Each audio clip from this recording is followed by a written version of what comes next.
El individuo incapaz de escribir cartas y mensajes jamás será un seductor peligroso. Søren Kierkegaard. O esto o aquello. Un hombre con lengua no es hombre. Lo sé, si con ella no conquista una mujer.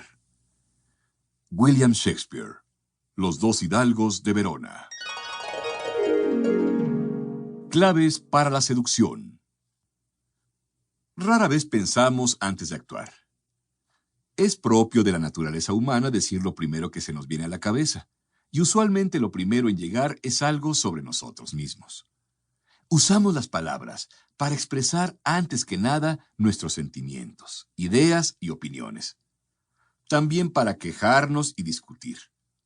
Esto se debe a que por lo general estamos absortos en nosotros.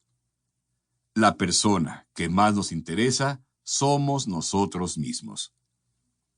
Hasta cierto punto, esto es inevitable, y en gran parte de nuestra vida no tiene casi nada de malo. Podemos operar muy bien de esta manera. Pero en la seducción, eso limita nuestro potencial.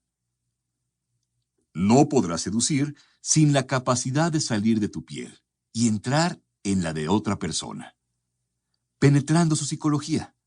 La clave del lenguaje seductor no son las palabras que dices, ni el tono de tu voz. Es un cambio radical de perspectiva y hábitos. Tienes que dejar de decir lo primero que te viene a la mente. Debes controlar el impulso de balbucear y dar rienda suelta a tus opiniones. La clave es ver las palabras como un instrumento, no para comunicar ideas y sentimientos auténticos, sino para confundir, deleitar y embriagar.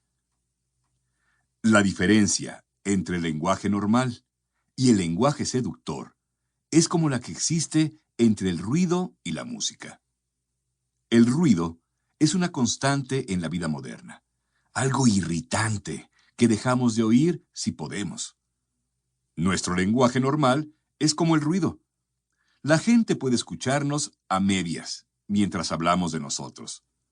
Pero casi siempre sus pensamientos estarán a millones de kilómetros de distancia. De vez en cuando escuchará cuando digamos algo de ella. Pero esto solo durará hasta que volvamos a otra historia sobre nosotros. Ya desde la infancia, aprendemos a desconectarnos de este tipo de ruidos, sobre todo si se trata de la voz de nuestros padres.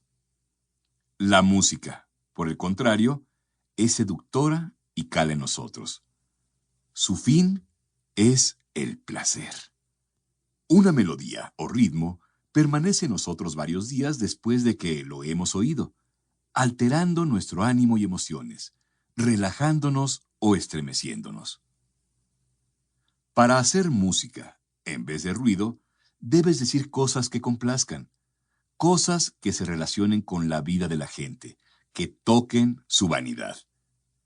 Si ella tiene muchos problemas, producirás el mismo efecto distrayéndola, desviando su atención al decir cosas ingeniosas y entretenidas, o que hagan parecer brillante y esperanzador el futuro. Promesas y halagos son música para los oídos de cualquiera. Este es un lenguaje ideado para motivar a la gente a reducir su resistencia. El halago es lenguaje seductor en su forma más pura. Su propósito no es expresar una verdad o un sentimiento genuino, sino únicamente producir un efecto en el receptor. Aprende a percibir las partes del ego de una persona que necesitan confirmación y apunta tus halagos directamente a esas inseguridades.